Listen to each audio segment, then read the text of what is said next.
Okay, start video. All right, here we are. How you keeping? Oh, hold on, no volume. Let me see what I gotta do. Yeah, yeah. Hold on. Shit, just lost you all together.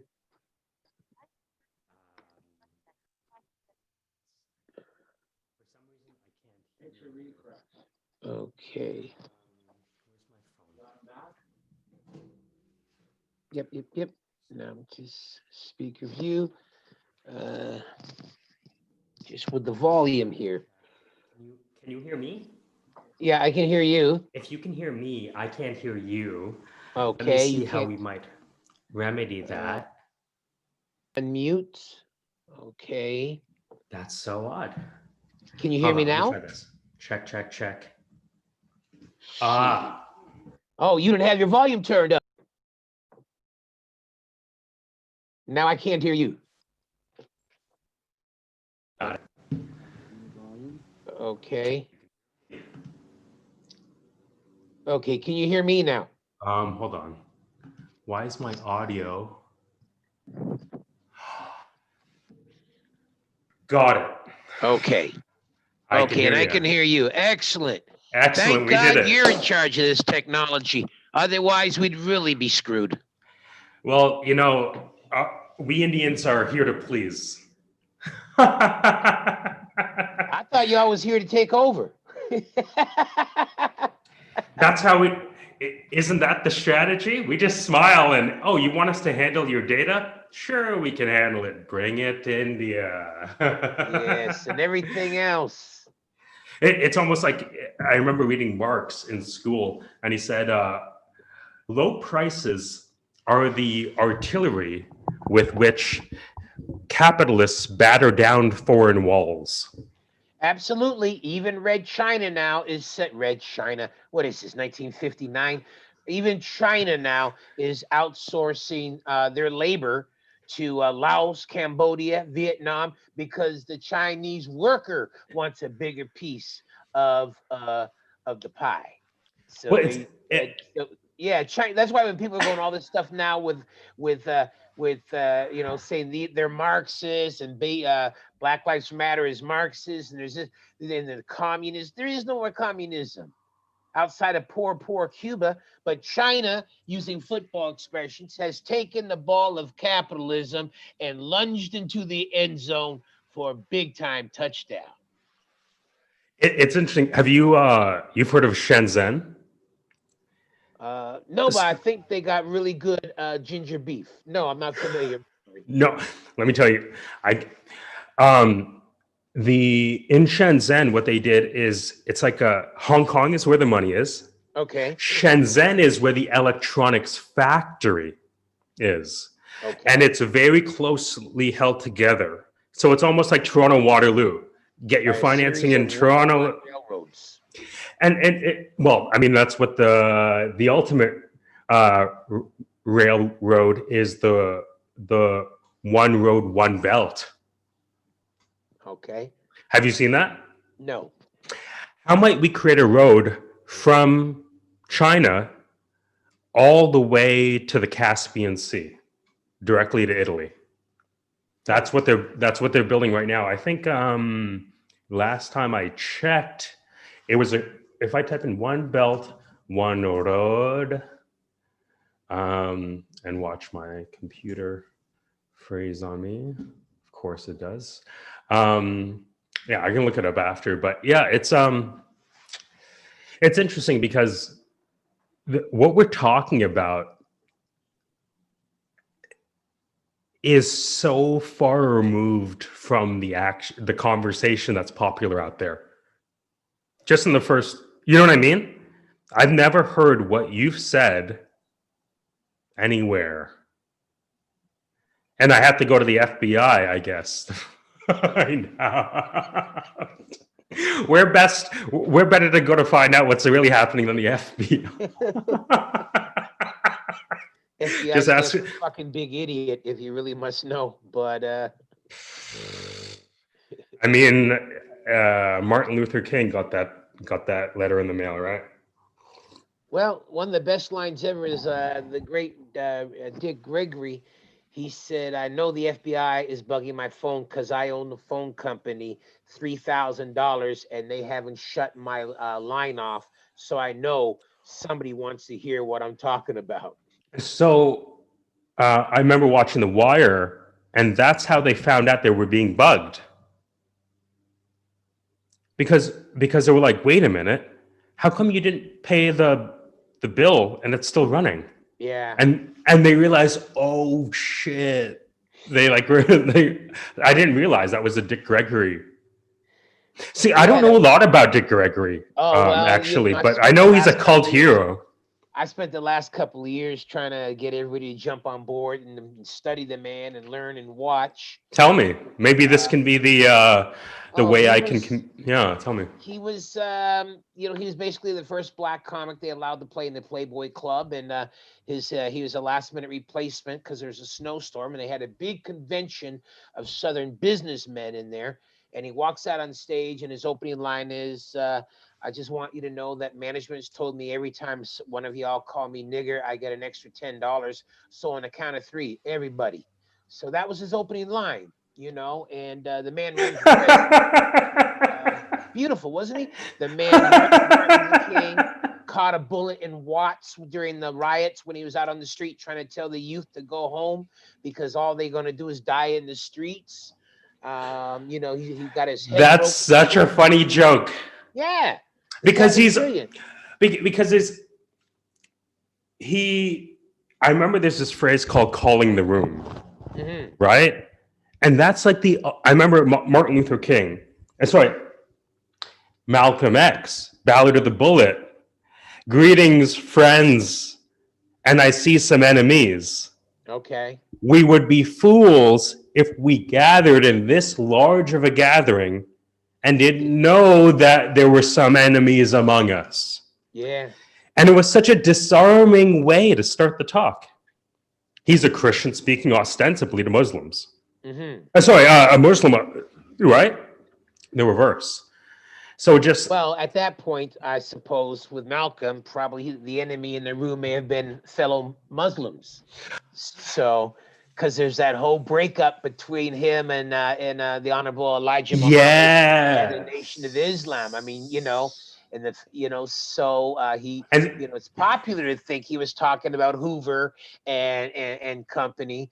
But at the end of the day, or at the end of it all, it turns out it was members of that Philadelphia mosque that took him out.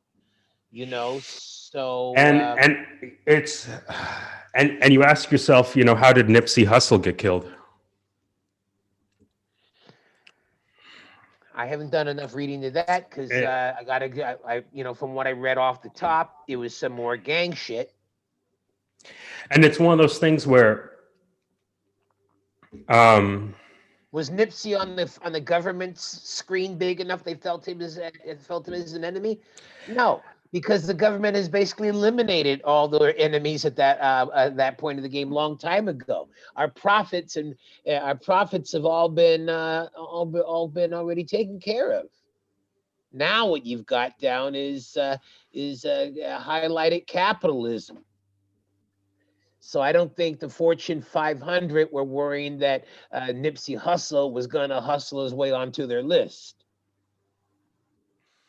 yeah, Opinion. it's interesting because Probably am. I mean, first of all, no, who could even know the answer, right? And I guess second of all, the thing that Daylight, another rapper, was pointing out was that one of the songs Nipsey Hussle did was with both the Bloods and the Crips, Okay. right? And it was like bringing them, like trying to reconcile that, But right? they reconcile after the Rodney King riot. So, we've had 30 years of them reconciliation or not. So, I mean, to try and put it all, excuse me. Yeah. That was a little bit drier cough. Usually they're fluidy. Safer when it's fluid. Well, other people are safer when it's fluidy. That one was a bit drier, but I assure you there will be some you got that FBI serum. I'm not worried about you at all. But it's interesting because we talk a lot about um, even the debate. You know, Mike Pence went after Kamala Harris on her track record in California. But at the same time, in the back of my head, I'm thinking, that's sweeping leaves on a windy day. You know, that's all they've got left to do. You know, the Republican Party's all about whataboutisms. What about it, motherfucker? What about it? You know, you the guys in charge for the last 4 years, you know, and you know they can bring up all these other things. It still breaks down to stand back and stand by. It's interesting because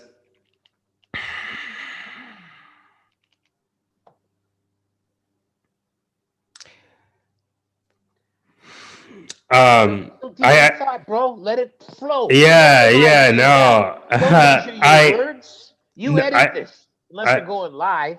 Yeah, no, it's controversy comes from this conversation. I ask myself, who is, if you look at Black America, for example, right? Who is the leader? There is no leader of Black America.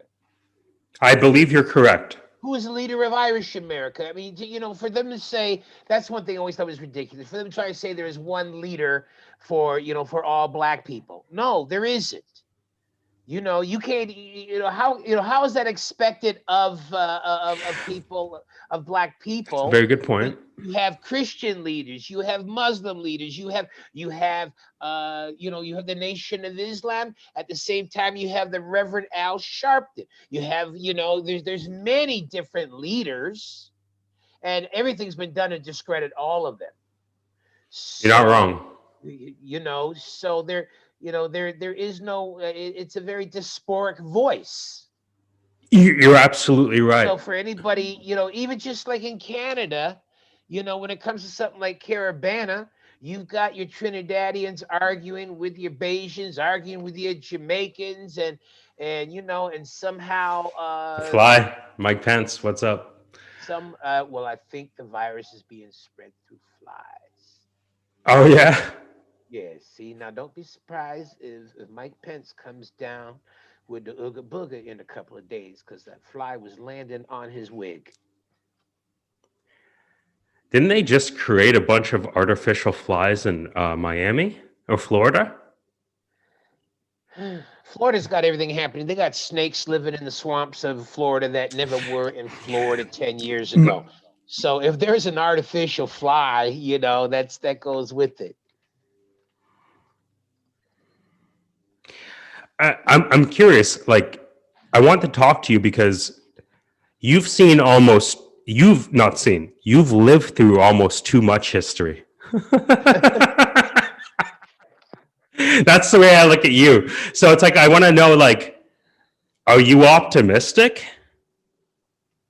Because if you're not, I'm just going to fucking pack up and go. How do you feel? Well, you know, I mean, when I was a young boy when I was watching I was living in Chicago at the time. Oh, wow. I was watching my favorite daily kiddie show, Bozo Circus. Came on every day from noon till 1. And halfway through, we interrupt this broadcast with a special bulletin.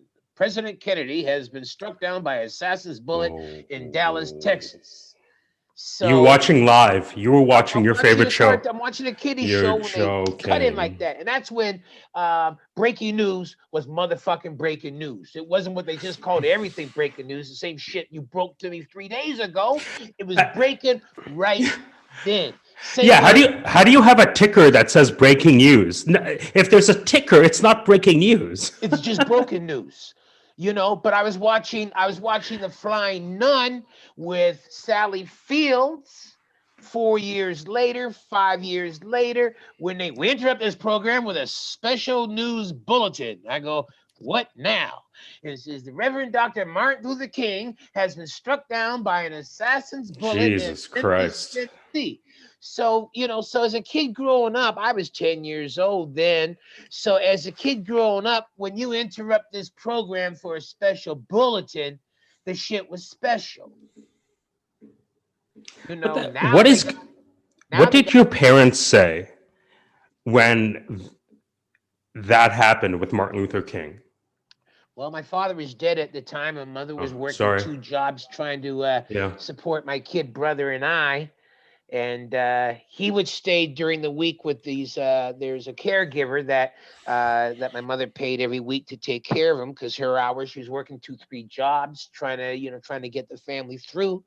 And we had to drive or take a cab or a bus. We used to take a cab to go get him because we didn't have a car.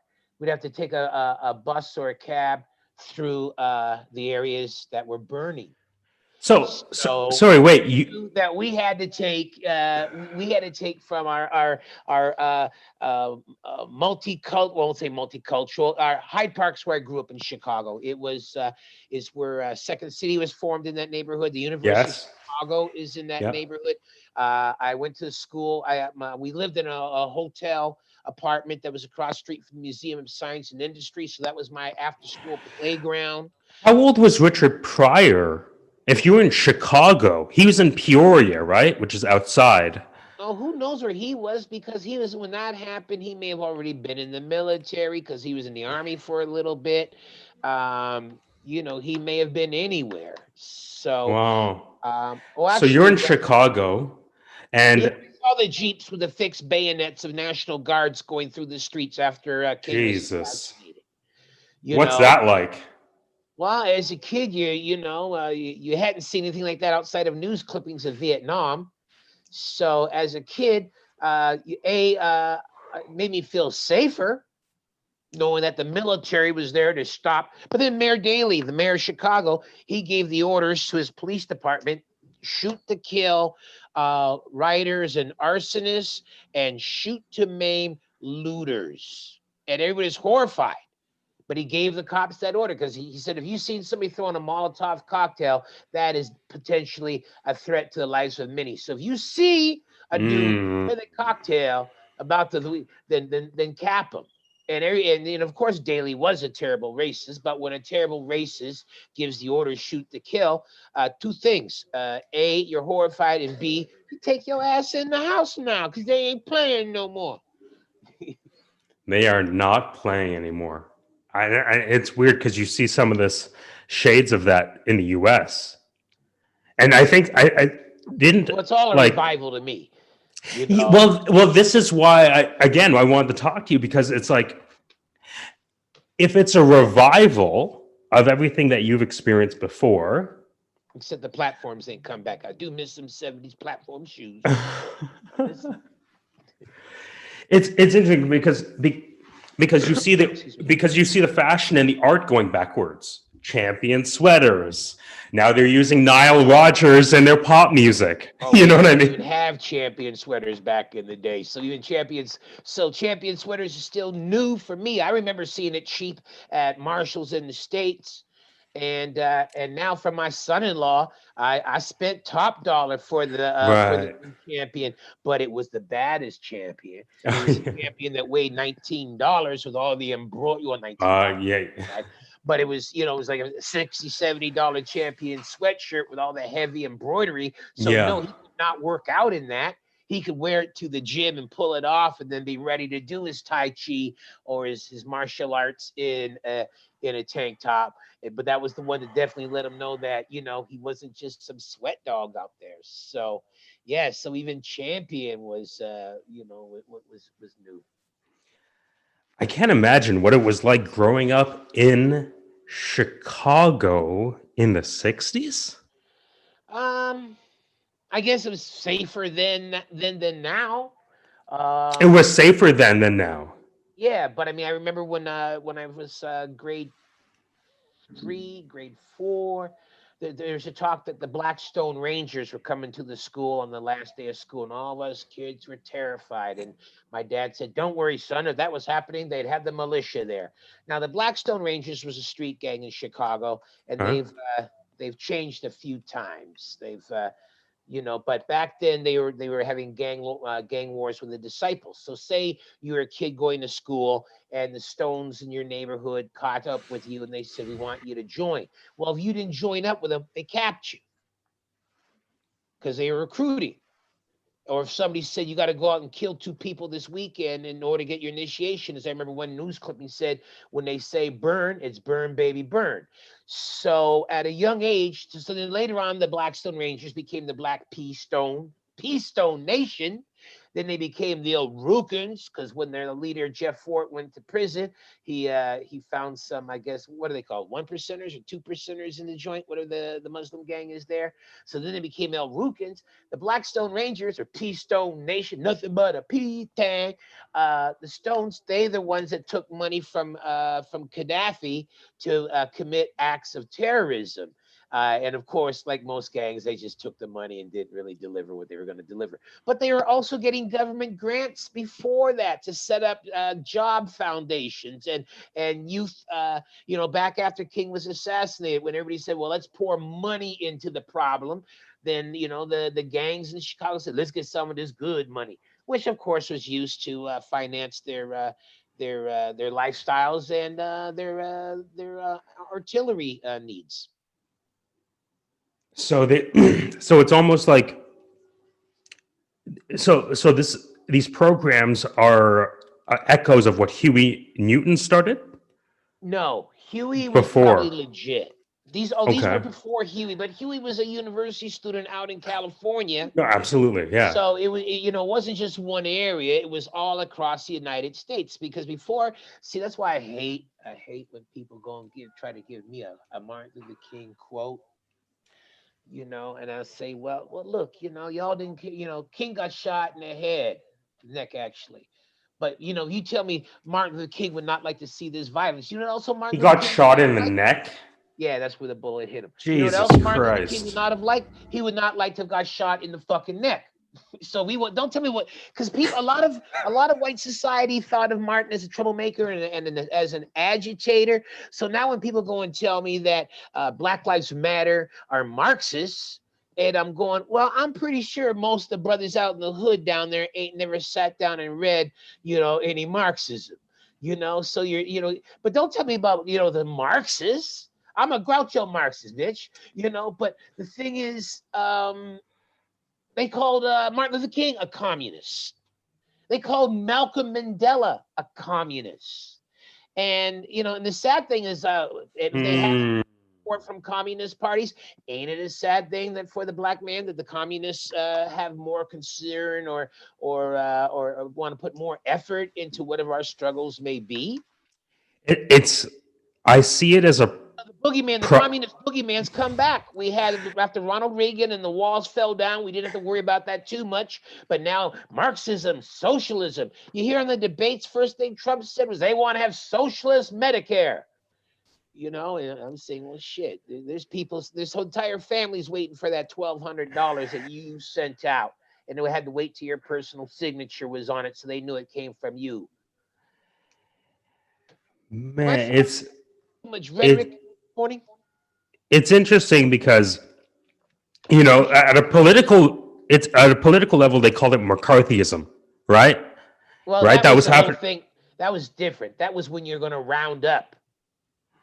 It's like Humphrey Bogart refused to testify because he was that kind of liberal. Whereas, who was it? Was it Randy Credico or might have been Randy Credico, or it might have been just trying to remember the other comic. Um, but I have an album of these political comics, and they said their impersonation of Gary Cooper at the investigation for un-American activities, and Gary Cooper's going, him, and him. So some of those cats were just, pointing to anybody they ever knew with any kind of liberal, Marxist, leftist kind of feelings. That was a It, going phrase. Are you now, or have you ever been a practicing member of any communist party? it's almost like it's a very clinical way of dehumanization. Well, Because if yeah, you I can, guess. if you can label someone with a label that allows you to treat them less than a human being. But that goes both ways. We can label somebody as a racist, and then you find out their child has cancer, and you have less compassion because the parents are racist. So it goes both ways now. We're living in a time when, we used to throw punches, now we throw labels. If I'd punch you in your mouth, That's your exactly mouth true. would bleed. But if I throw and hit you with a label, people will avoid you. People will not do business with you. Girls will stop giving you pussy. Things change with That's labels. crazy. Labels are the new punches in the mouth. Labels are the new punches. That's crazy because can you cancel someone without labeling them first? Pretty hard to. Pretty You're hard to. a homophobe, a transphobe, a racist, a predator. You know, Xenophobe. What's a Xen- xenophobe? xenophobe. I don't know I what guess you that didn't is. like Xena, the warrior queen. I Or guess you didn't. Zeno, the ruler from fucking Assyria or whatever the fuck. Yeah. So You're afraid of Assyrians if you're a xenophobe. you know. And you should be afraid of them because they might give you the ordeal of the boats. Actually, I had native friends in Winnipeg that would try to claim Syrian parentage or bloodlines to try and confuse the other people in the school with them having Aboriginal bloodlines. It's interesting how Howard Zinn, history is a weapon. Uh, if you erase somebody's history, you've really done a good job whipping their ass. Well, it's That's interesting. why blacks are so much into calling each other kings and queens. Once upon a time we may have been. Well, I mean, that's what we used to. I remember growing up, like I grew up in Malvern, and that's what the Jamaican guys would call each other. What's going on, Yes, King? Right? better What's that, going on, King? better that Better than that. Better better that that. than You're nigger. absolutely fucking right. Better that. You Better know, that. even if you used to always call your people, "What up, my niggas?" Say, "What up, my kings?" It's gonna have a more positive. It's gonna have a more positive. It's better than what up, my coolie? Yeah, but Right? I feel though that a lot of people from the Caribbean have underused that word. It's never coolie. I've never seen used as a term of endearment amongst themselves as much as the N word has been with North American blacks, and that's all because of the brainwashing that 400 years has given us. Because Do when do you you, call somebody nigger, that's short. Because that used to be, that's Mr. Johnson's nigger. That's Mr. Parker's nigger. That's Mr. Robinson's nigger. So you can avoid all that who's misters just by saying nigger. it's interesting to talk about labels. I remember But I being got in. sorry to interrupt you, but gotta admit, soundtrack from Superfly would be nothing without it. I'm your mama, I'm your daddy. In the alley. Right. Yeah. Yeah. You need the syllables. It doesn't sound the same with brother. It could have been if we'd ever used it for 400 years. So maybe in the Um, future. Marvin Gaye with "What's Going On," brother, brother. But he didn't say mm. niggas, niggas, niggas. He said brothers, brothers, brothers. So he started with embracing.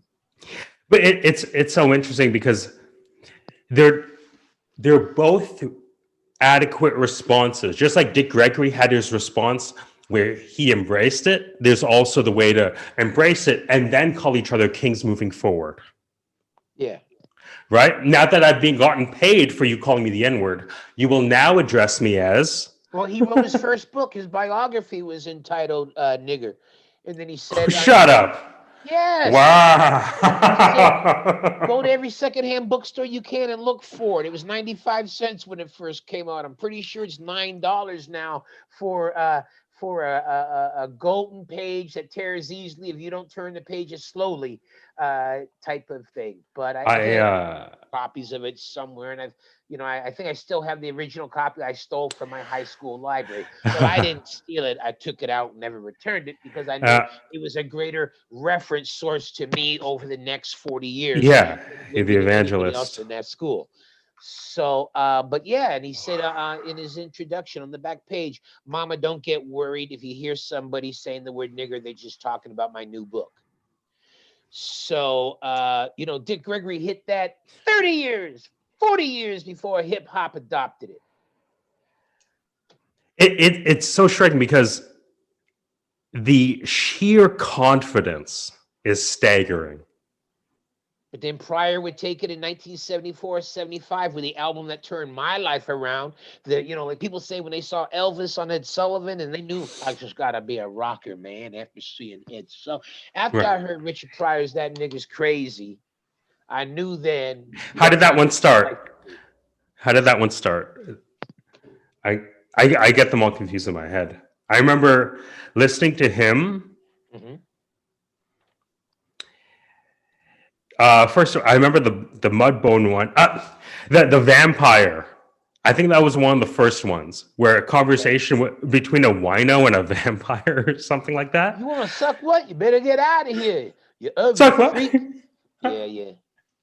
But then I went from him to Paul Mooney, and Yeah. Paul Mooney's Race Yeah. is one of my top 5 albums of all time. And I remember hearing that, and this is going back 10 or 15 years ago.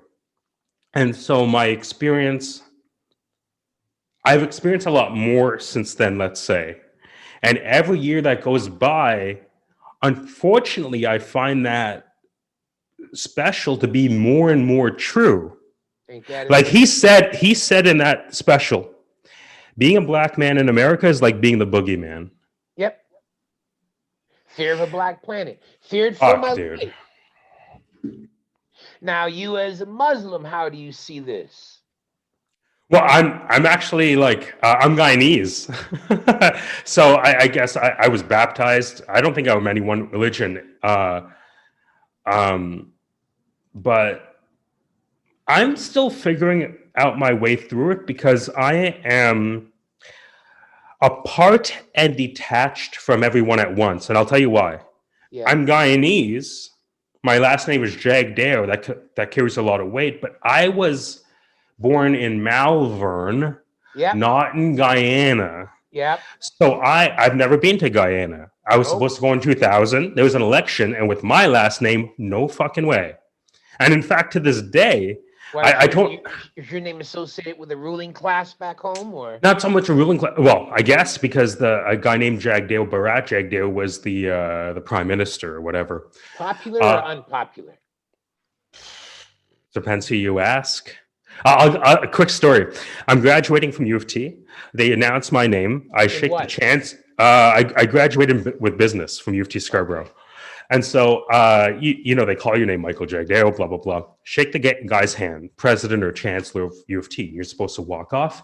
And he goes, Jagdeo, did I hear that right? And I'm like, yes, sir, it is. That is my last name. And he says, wow, I supervised the election in Guyana. And I'm like, oh, wow. It's all during the graduation ceremony. Yes, he's holding up the ceremony now, talking to me. And he goes, well, on behalf of all Guyanese people, thank you very much. I was born in Malvern. I don't know what the fuck anything about Guyana, right? And he goes, are you Bharat Jagdeo's son? And I go, yeah, I am. I'm not. And he's like, wow. So I shake his hand. I shake the president of U of T's hand, and I hand my business card to the president of HP, who was doing the keynote. He offered me a job the next day. On the spot. And the problem was Guyanese independence. You know, you graduate in spring. Guyanese fucking independence is summer. And I'm like, fuck, if these two guys talk, this guy's, and his wife is there, this guy's going to be like, what do you mean you have a son in Toronto? Wow. So I've never gone. So he CC'd the VP of sales, but like going back, I find that I don't have all that many West Indian friends, and I look at politics and a lot of the stuff very differently because I'm not from Guyana. I play steel pan, but I'm not from Trinidad. And so when it's Indians versus blacks in Trinidad, that's what the election is, and everybody gets 6 months to be racist against each other. That's how I Who do look you at the identify election. with? I don't identify with any of them. You I don't like identify. cheer. You don't pick up the paper, see who won, and cheer. Yay! Oh shit! Or as my accountant used to No. say, his mother used to, my a director I worked, Perry Roseman. He directed After Hours. His mother used to say, whatever was on the news, is this good for Jews or bad for Jews? So, so when you see It's something from back home, do you say, is this good for Indians or bad for Indians?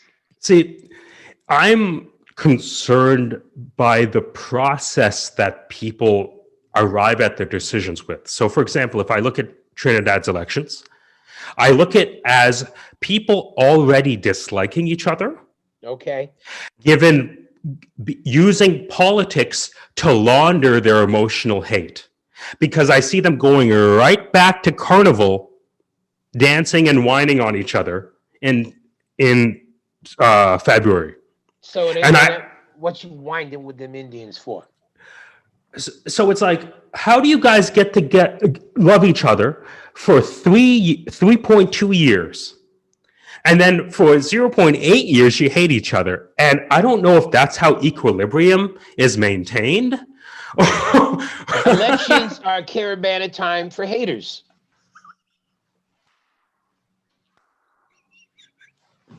It is a whole when you did it gives you a whole different period of time when you can say out loud underneath the label of party support. And that's the masquerade. That's the We throw labels like we used to throw fists. what label what label were you given in Toronto? In Toronto? Yeah, what label did people that didn't agree with what you were trying to do give you? Filthy, dirty, obscene. Ah. You know, Mm. I mean, living in Chicago, I did it when I first started out. I was afraid, I was suicidal, that I'd never have a better bit than my first 5 minutes. You're Which, joking. yeah, because I did this thing. It was part of Freddie Prince influence now, which I realize more now than then. Say my people say, "What are you?" I say, "I'm beige." My father's black, my mother's white. Makes me spook Asian. Always have to sit in the middle of the bus all the time. Always have this. Yeah, so that was my early stuff, and that was Yeah, I like like it.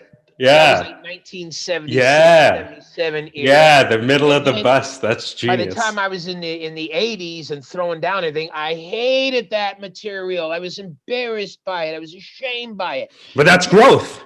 and That's then how you know you grew.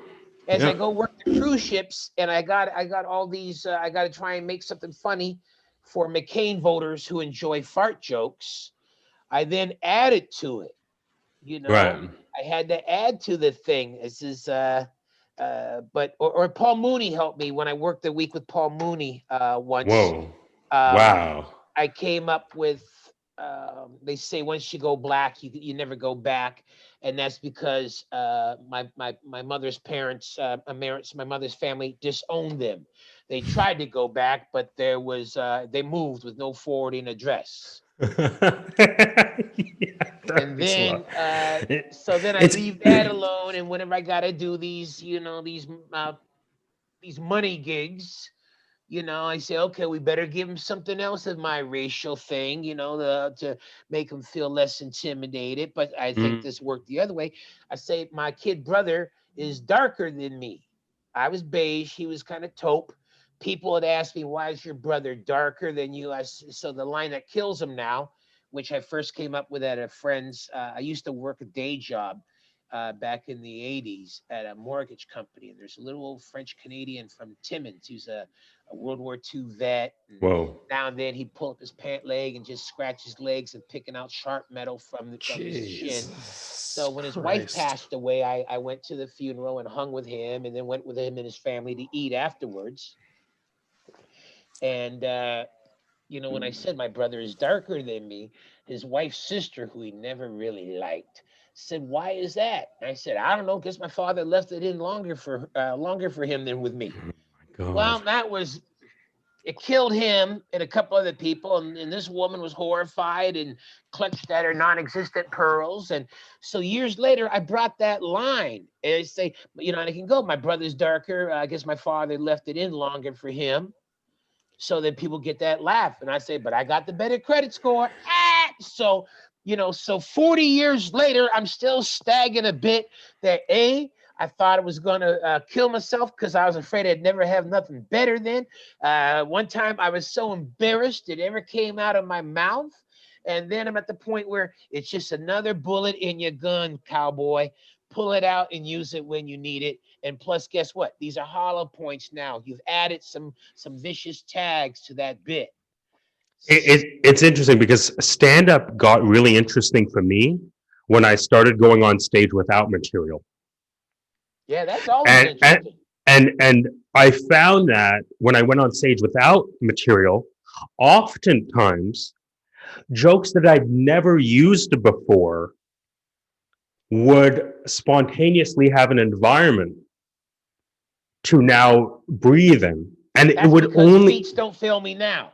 Your brain was working quicker than it did before. yeah, At the coffee shop with your yeah. notepad and thinking of little concepts and routines. You're out there and gonna say something funny, motherfucker, and it hits you right there. That's jazz. And I think that's what a lot of people who want to censor comedy don't understand. When you're fucking on stage, it's if you want to try to apply, especially if I was doing crowd work, I didn't know what I was Crowd going to work is say. always risky. I Yeah, didn't know what I was going to say. it took me forever to learn to get people to even play with me to do crowd work because they were so intimidated by me. Yes, because they don't want to say the wrong thing, probably But with now, you. but for the longest time, I couldn't get anybody to. So what do you do for a living? They didn't want to answer. They didn't want to play with me. And one thing, the most important thing I learned about crowd work is to listen to their response, because that's what you work with. You work with what they give you. They got all these guys who've got their pre-written lines. It's Hmm, hmm. fine. Yeah, It's yeah, yeah. fine. But to say, so hey, how come you're not looking so happy? And because I didn't want to come and see you. And I said, yeah, I thought you looked like my ex-wife. She didn't want to see Yeah, me. Boom, it yeah. opens up. But Right. you listen to what they say because they give you the ammunition, they give you the material, they give you the source. And to me, I remember doing a show with Quinn at the Hard Rock Cafe, and technically, from a decibel perspective and from applause break perspective, I did well, but I did not enjoy the set because I Why? was too focused on the laughs and saying, "Oh, they're laughing now." You can even hear me saying, "Good, they laughed. Okay, next That's thing." the job description. Right? And That's but the it was just fucking job. You're supposed to make them laugh. Otherwise, you're just a motherfucker sitting in front of them, sharing some thoughts. But I can sit right. there. I can sit on the curb or on a fire plug and listen to the guys preaching gospel that they have that faraway look in their eyes, and it's the same thing. But I Mm-hmm, won't mm-hmm. call it comedy. They're You won't preaching. call it Now, if they comedy. say something that makes me go, "Damn, I better change my life," then they done their job. But as a Yes. comedian, your job is to Yes. make them funny. That's the Yeah. Yeah. description. Yeah. Too many bitches just want to go up there and say. And another thing I was thinking of, yeah, and where's the ha ha ha? Yeah. Yeah. You ain't Well, got that. You wasted your time. You're wasting the audience's time, and you're wasting a comic who had something they wanted to get out's time. So mm-hmm, yeah, I've gone on mm-hmm. stage without knowing exactly what I want to say, but I always knew what I wanted to talk about. Always knew what topics. I always knew I wanted to tag something else with something I said or Mm-hmm, never mm-hmm, said before. mm-hmm. When I do workshops, which this is almost becoming, when I do workshops, I say yes, you make up a set list. Orson Payne said it's like a flight plan. You don't want to get in a plane with a pilot doesn't know which direction he's going. Yeah. At the same time, you are crossing the river while feeling the stones, but you are looking down at your feet at the same time. Yeah. It's Well, yes, but you also have to know if there's, which way you're going before you hit that waterfall, absolutely, you have to know what your outcome is. And or it's at least interesting have an idea because, of where you want to go with it. and it's when you talked about being able to think on stage. Yeah, like when I do most open mics, I'm only out there to do new material. Yeah, exactly. I'm Why not would you out. do old material? I'm not out to deliver the hits. The hits are available on CDs. Yeah, Okay, exactly. Yeah. the hits I've done on TV. The hits I do when there's a lot more money on the table and my job is be entertaining. When I hit the open mics, my job is still be entertaining, but that's my place to develop future product. That's I'm not out there for people like you were great, Kenny. No, no, no. Did the new licks kick it? Did we draw something new? Did we take the game to another level? Did we raise the bar? That's why I don't do many open mics. Plus I can't go to an open mic because every motherfucker, I would really like to do the Nubian show, and I go, of Oh course you yeah, everybody is.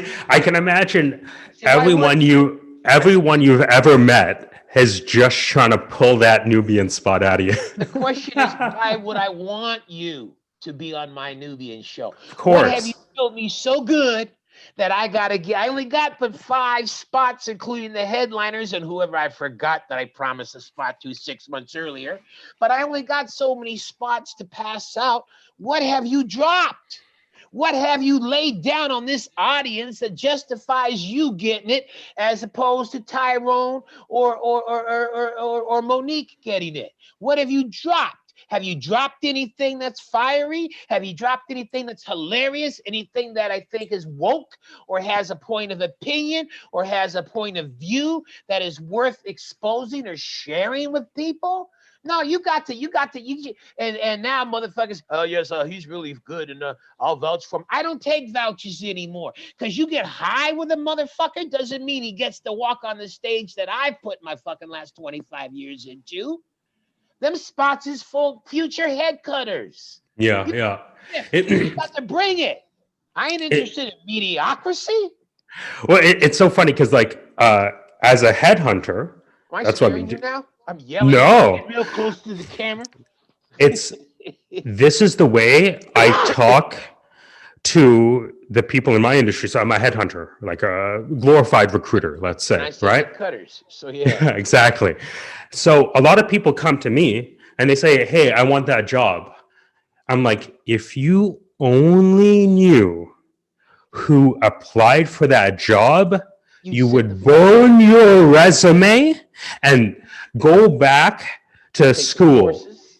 Yeah. Because it's like, I'll give an example. A client of mine asked me for a software engineer who was also an expert in networking. Now, typically, you're supposed to be an expert in one. He wanted to find expert in two. We had to end up It's going a all the way smaller to, list. it's an infinitely smaller list. And Mm. so we had to find the guy from, I think it was the US. And it was like all the people who didn't get me a job, they still think they're the best person for the job. But if they had a 2-minute conversation with the person who got the job, they'd be like, "Oh, okay, yeah. I haven't been doing as much work as that person." And it's like people construct these narratives of how valuable they are in the marketplace, not knowing that if you want, like, I have a Twitter called Attract Funding, and it's a joke Mhm. because you don't want to attract funding, you want to attract revenue, motherfucker. Why do you We think anyone is interested in giving you money? You're going to have what's your customer lifetime value, monthly recurring revenue, who are your oh, biggest clients, how do run you that make down. money, what is your gross margin, what is your Yes. turnover? And if you don't have those things, Mike, why did the fuck you introduce me to this person? Yep.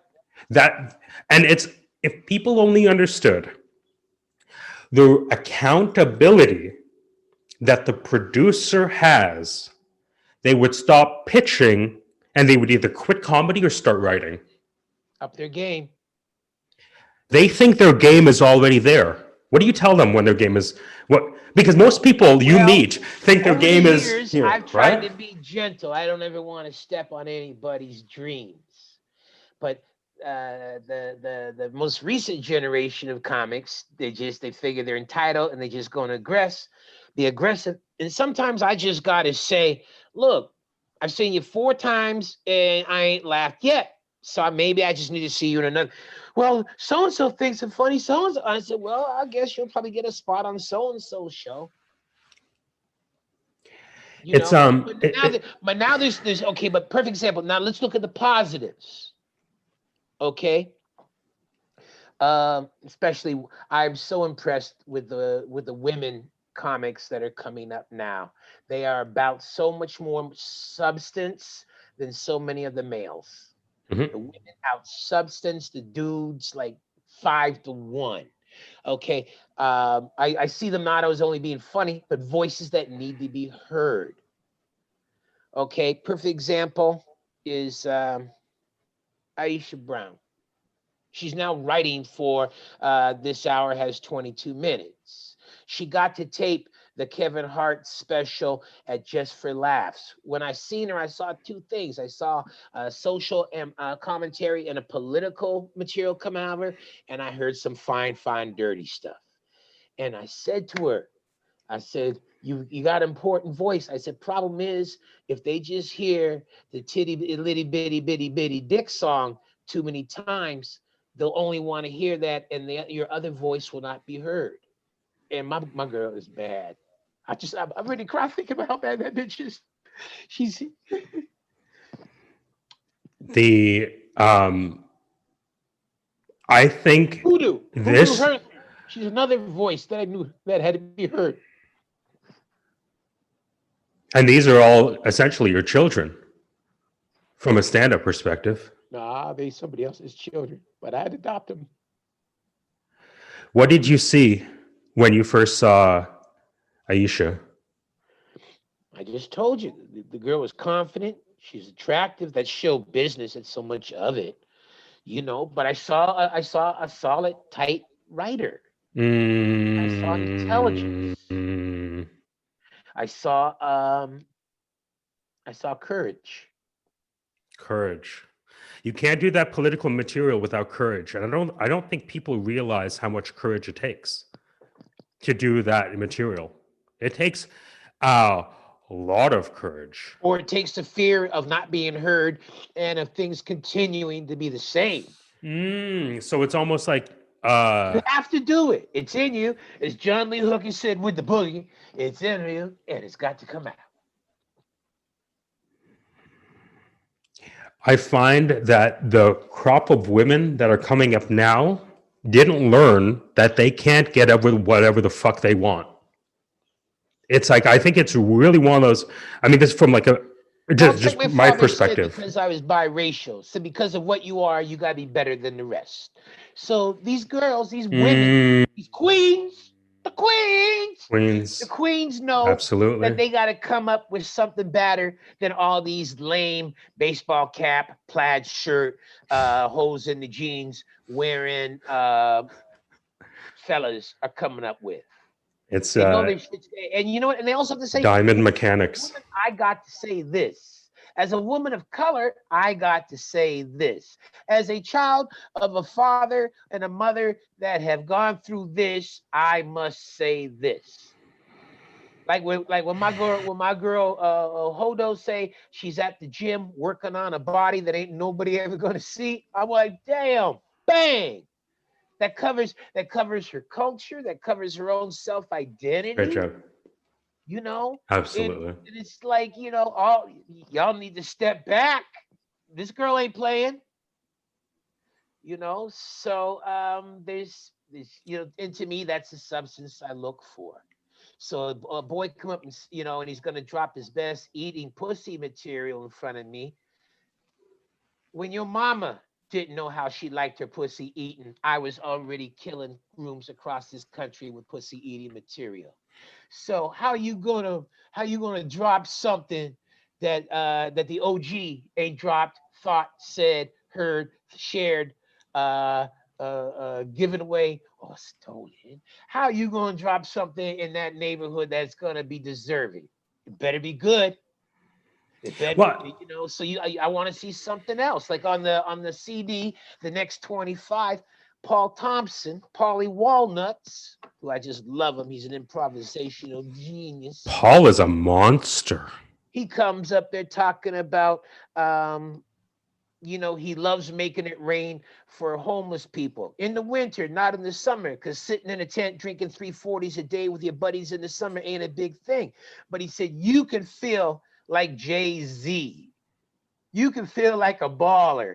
And he takes that whole concept of what Jay-Z says, what is a something to a crown or whatever, Mm-hmm. so so if you take $5 and you give it to somebody with none, you're a king.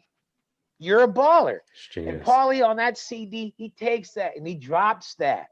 And I'm going, I'm not hearing enough of that kind of brilliance from too many acts out there. But then maybe Uh, it's a case of I wasn't always this way, but to some extent, there from years earlier, you could see there is something there. So maybe they just haven't found that voice or the courage to do something more so, or step forward. I mean, I was doing like when I started stand up, it was what 2011 ish, Okay. right? So I remember seeing them, and I worked for Block TO. Like I had that whole thing about like I was covering comedy every week. Hmm. I'm like, guys, there's some monsters here, Yeah. like absolute monsters, and I have no idea why nobody's uh, looking at them.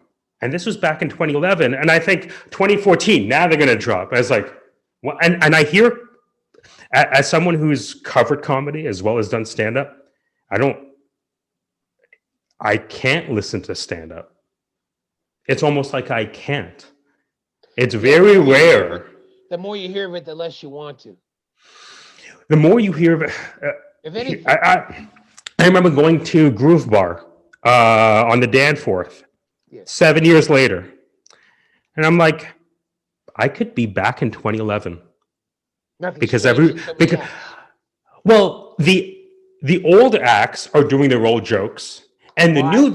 Why? new But why are they? They hadn't hit that shrine they hope to find with the old jokes. So why not? It's like I had coffee with Mike Breslin about 2 weeks ago, hmm, and it was beautiful. hmm. And I said I keep banging out new material because I'm that silly son of a bitch that's still waiting for that hit. I'm still trying to find that hit. Really Yes. even yeah.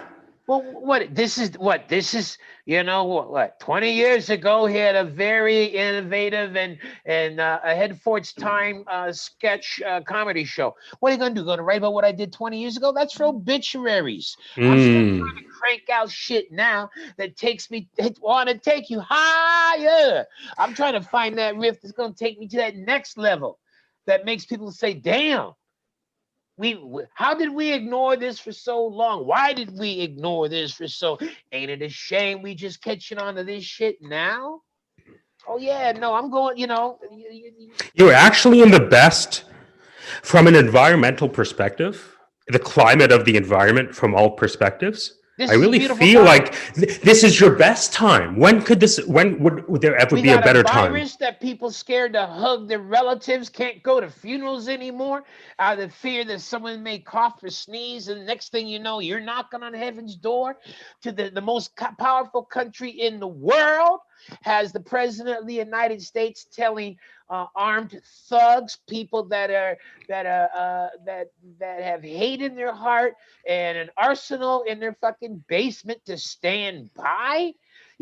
I've joined these black glove gun club owner groups, and there's a whole lot of black folks, loading up with rooms full of ammo and 25 different kinds of weapons for them to defend their home, defend their house, worrying if people are gonna, if shit hits the fan. That's what they call it, when shit hits the fan. Some people go and even have a cottage up in the middle of nowhere, so that is their when shit hits the fan retreat. There's been preppers. While we were laughing and cheering, gays can get married and all that shit during the Obama years, and we laughed at the swamp people and the honey boo boo and the duck hunter peoples. They were uniting, they were planning, they were loading up on their weapons, they were plotting, they were storing their canned goods. They had 8 years of a black president, and that was unbearable and unconscionable to them. So while we were busy, they can't spell. So I can spell AK 47. I can And see they're that. actually probably better marksmen. Well, because that's what they do.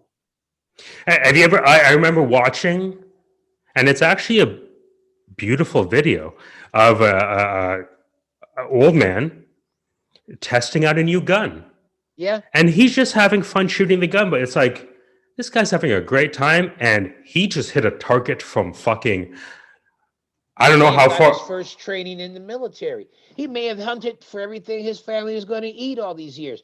But you know what? If some homies think they're going to just take shit from they see on his property, Good there's luck. going to be some slow singing and some Good. flowers bringing.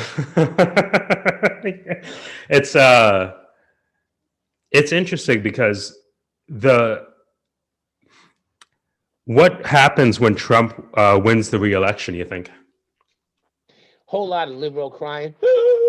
Can't believe America picked this. Yes, bitches, America picked it because that is what America is. Sometimes you get the government you deserve. And I believe that people aren't going to be likely to protest when it's cold outside. So I think everything just continues. But I feel I'm in the minority.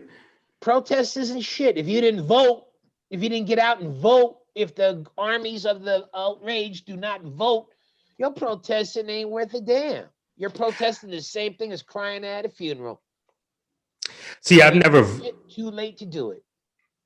It's funny because I've never voted, and my current opinion that the only voting is nomination. Well, but the voting, the nomination doesn't count unless they think you got votes.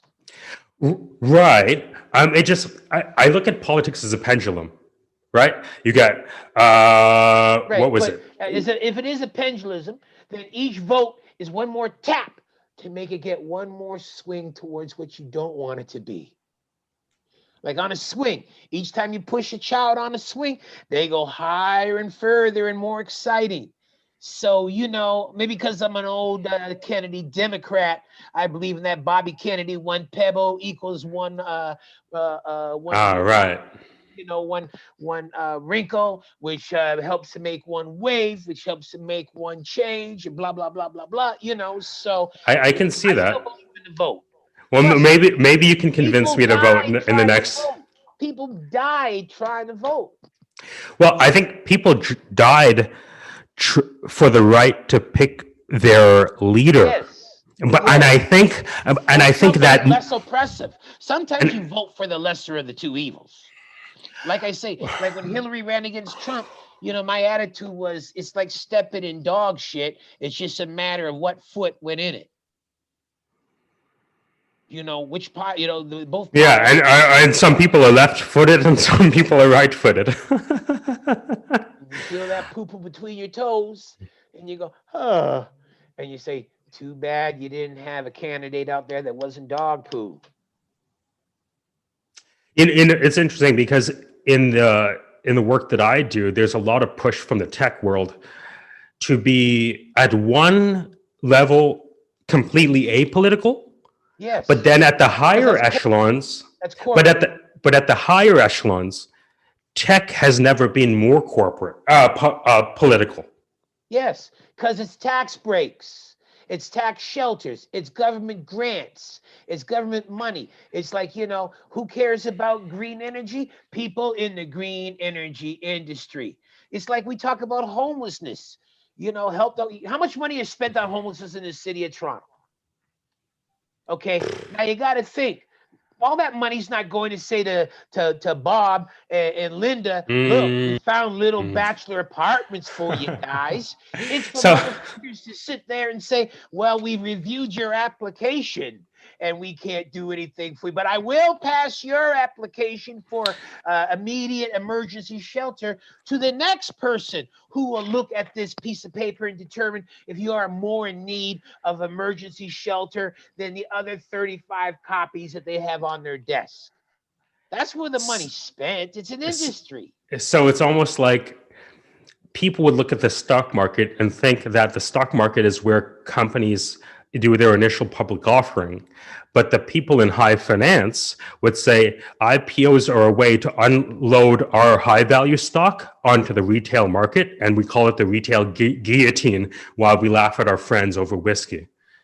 That's what they call it, the retail guillotine. Because when they're done, fixer, he never stood a chance. let them eat a split stock. Let them eat a stock that we split 4 times. I think, yeah, it's I mean, I was in finance, and I mean, I gave up my licenses because I saw just how corrupt it was, or did you see how far down on the totem pole you were, and despite all your degrees and education, you're just another spoke, just another brick in the wall? I said, how can I sell financial services when I cannot be assured that the people I am representing can remain solvent over a time span of 20 years? Your job was to sell it. Your job wasn't No. My job was to sit across the kitchen table from a Filipino family at VP and Lawrence and say, I know you only have $100 for your financial plan. And it was like, if I'm on the front lines, how can I say I'm doing something better than my competition when I am not able to assure them of the solvency of any of the organizations I'm working with? Well, see, so the other dude sitting across the table in the apartment across the street, he's saying, how can I get the $100? So if you walk out of there without getting that $100 for that little family, somebody else is going to figure out, how can I get the $100? And you're not wrong about it. These are not wrong. These are the. It's capitalism. And I guess this is when you ask me where religion is. This is where the fucking Hindu Buddhist has I'm luckier now because over time, I've been able to align myself with people who I think are doing good, capital G. And who's to say they're doing good, capital G? Nobody, because Socrates didn't even define the good directly. He used the analogy of the sun. But it was just one of those things where I did business because I saw how bad teachers are treated in this country. Mm-hmm. My parents were teachers back home, and I saw the way teachers are treated here, and they're treated completely different back home. So I said, well, I'm not smart enough to do bio or computer science. I guess business is the only other option I have. Mm-hmm. Right? And funny enough, yes, I am. Okay, so you'll send me a copy of all this. 100%. I'm almost afraid to publish it based on the things we've talked about, because we went in like. Well, you don't think I'm a communist, do you? What does that label even mean, sir? I just want you to know. I've been called a communist, and I was doing a gig. I was talking about race. Somebody called me a foul-mouthed bugger and a communist. Same night. Well, I'd like to end off with you on this. Communists, though, I don't know too many communists that dream of alligator shoes. Your coats. I find that people town cars. People are very uncomfortable when they don't know or cannot pin down your identity. Well, see that from my first bit. Hey, man, what are you? What do you mean, what am I? What color is you? So the minute I take the stage, before I've opened my mouth, they're trying to pinpoint what I am.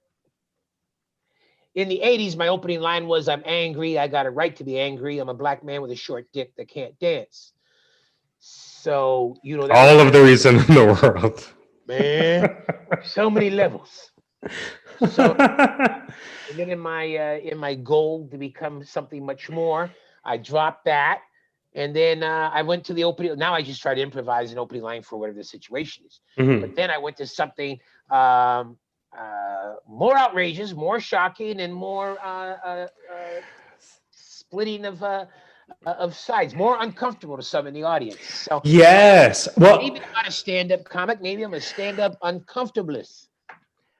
But I think that anytime I've gotten a large laugh is when the audience was most uncomfortable.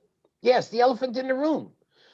You're the kid that mentioned every time you get an uncomfortable laugh, that is worth any more. That's worth 5 times more than an appeasal laugh, than a catering to the audience laugh, because you have identified the emperor has no clothes on, and not only have you said the emperor's clothes he doesn't have, emperor got some small package.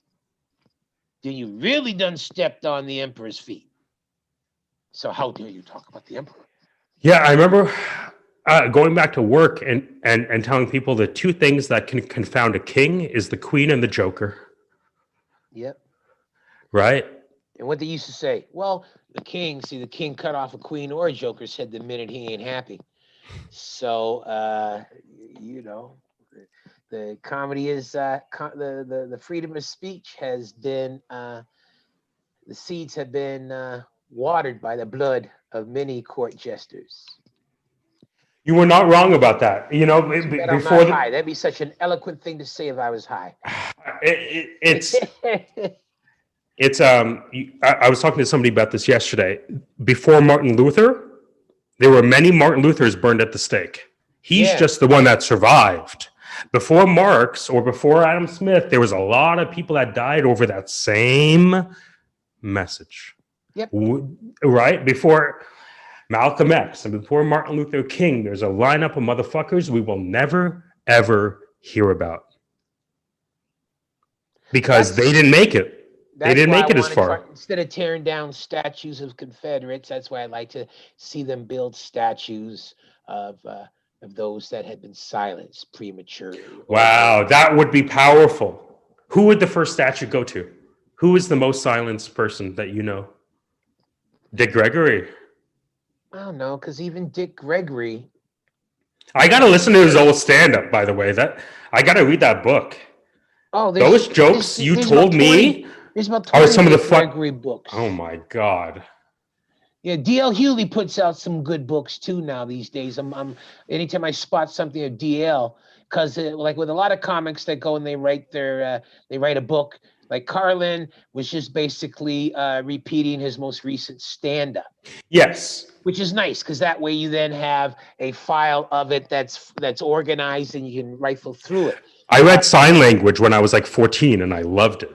Okay. Yeah, absolutely. And I'd never driven, but I laughed at his driving jokes. And I was like, wow, this comedy shit is fucking powerful, man. Really powerful. What was even more powerful was when I realized, and I didn't expect this, that when people are laughing, they're agreeing. And then when I realized when I do media now, it's a really laugh, they're very disagreeable. And when they laugh and clap, it means you've placated them. Hey, I think all child abusers should be shot and hung. Yay! Who's going to say, is somebody going to say in the audience, well, maybe those child abusers had a reason, Let's examine the root cause. Root cause analysis. Yeah, we do. Hey, look, we do that in IT service management. That's ITIL version 2. I got certified. I always laugh when I hear root cause. We have to examine the root cause. I would say, cause. I say anybody who ever says that, never try to remove a tree stump. Roots are very thick, very deep, and very strong. That's so genius. It's hubris to think that you know where the roots go, let alone the fungus that is exchanging glucose for minerals, really making all the decisions. Sometimes you just got to chop the head of the dandelion off and know that it's going to be back later. It's going to be, yeah. But for the time being, it's not spreading and you're not seeing it. Well, it's funny. I remember like taking a job for $20 with my friends to de-dandelion a lady's lawn. And I was like, man, we should have charged $50. This is a lot of work. But how much you think? When you realize how deep it goes. That, and she could have found some illegal dandelion killer for $35, and none of y'all would have made that money, and she would have just sprayed that. Oh, man. Hard work. So, you're going to spend that 20 easier and more than you get to earn it. All I ever wanted was to have a $20 bill to go to the corner store. That, to me, I've made it. When I was a kid. How old? Oh, you were, okay, I was going to ask. I'm 37. I'm 37 now, yeah. Yeah. But so let me ask you before we end off. Obviously, I believe COVID has killed a lot of comedians who were looking for a way to quit. You have taken the opposite response. Is there a special coming up? How are you working material? Like, what's next? Is there a show coming up? Well, I hope to write a one-man show. I've been hoping to do that for the Uh, past 40 years. Fantastic. Maybe closer to never before. I'm getting ready to go play Ricky Bronson's uh, uh, club in Edmonton at the Edmonton Mall, the comic strip, Wow. and Congratulations. I'm playing there. I played it when it was originally Yuck Yucks, and then Ricky took over the venue. So, and I've known Ricky since he was like 19 or 20 years old. So All right. it's the first time me playing my old friend's club in Edmonton, and I hope to see Fantastic. many other old friends there. And then I'm going to play in New Westminster, in suburb of Vancouver. Wow. I'm playing the club there, which is another Ricky Bronson club, and I played there maybe a year and a half ago under previous owners. So when I go on stage, like when I did the El Macambo 2 weeks ago with Hmm. Carl Collins, You thank did you. the, hold on. Did they finish the renovation? Yes, it's finished and it's beautiful and it's Oh, high tech, wicked. and all the Wicked. millionaire lawyer high rollers Yeah, on the top floor, yeah, and yeah. in the poor working class that can't afford Good. $60 tickets are on the main floor, and It must be amazing. Are you filming that? That must be it was brought amazing. live. What's it called? Wow. Streamed. It was Streamed. live streamed by a company that is involved with the El Macambo. But Wow. I basically I hosted that, so I threw out a couple of old bits because there's people all over the world never heard it, and I'm sure there's people Yeah. at Elmo that never heard it. But what was important for me was to drop the new riffs. If I've been in isolation, that's why I've been writing my ass off on Facebook. Whenever whenever something happens major, very few comics can top me or even come close to the amount of riffs that I'm dropping because you know this is what I do. I was made for this. Tyler Morrison is a bad boy too. Y'all should check out. Tyler Morrison's special was amazing. I I tell you, loved his I special. haven't watched it. I should. Oh, He's a kind and dear man. soul, but I have very limited attention these days. Chris Locke had amazing special. James Hartnett has a monster Yeah, special. I'm guilty of not watching too many specials. Yeah. I mean, I've kept up with the comics I was a fan of 10 years ago. Hmm.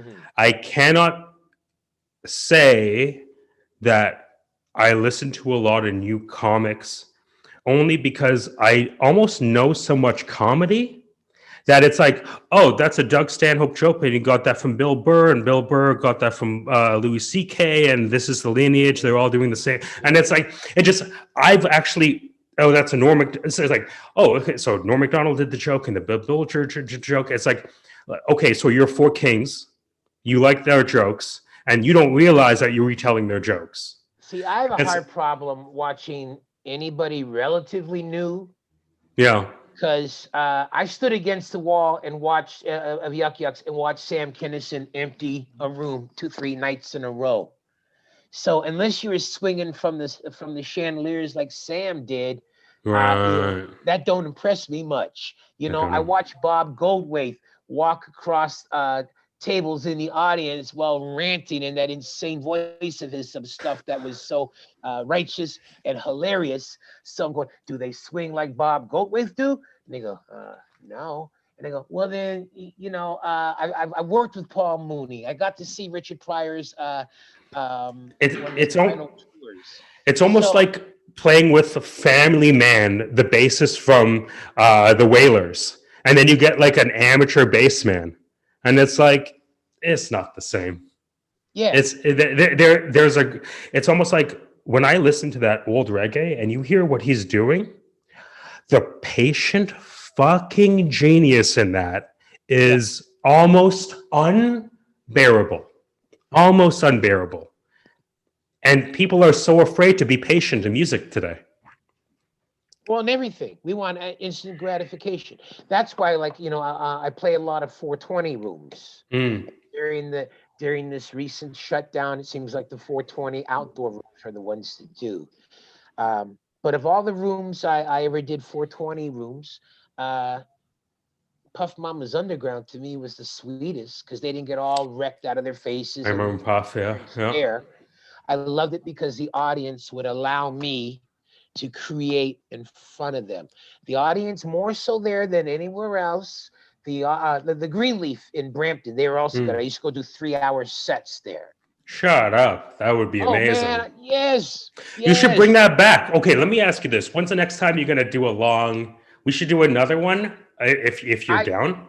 what I, another I, I podcast?